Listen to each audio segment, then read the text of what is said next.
That's a Sugar Bowl trophy right there that we beat Michigan when I was here.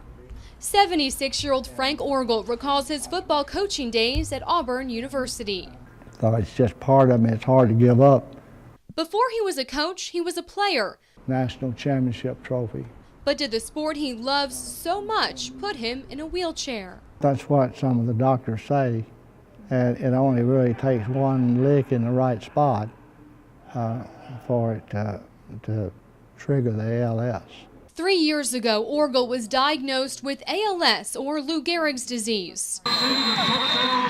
Doctors believe it was triggered by a concussion. Orgel recalls at least 5. Everything is thick on the helmets.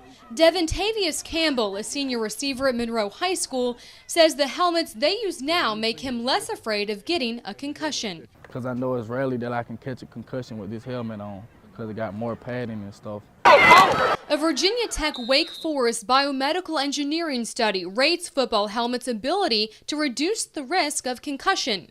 The helmets are rated from 1 to 5 stars, with 5 being the best. A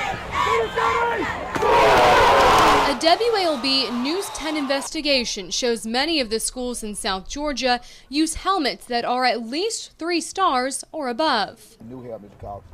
Dougherty County Schools actually referenced this study as a requirement. We were sort of encouraged as much as we possibly can financially to try to make sure we have our kids in a helmet that's recommended by the study.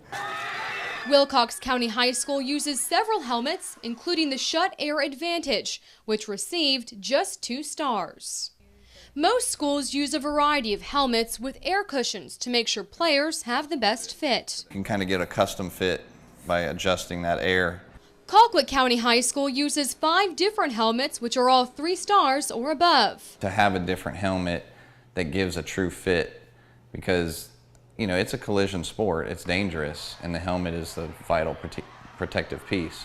I like to have a helmet that's going to fit each player well and be comfortable. The first staff that we had. Frank Orgel is pleased with the advancement of football helmets, and in spite of his condition, he doesn't regret his days on the gridiron. You know, a lot of people say, well, if you hadn't been in football, you probably wouldn't be in a wheelchair, but and I don't know that I'd do anything different.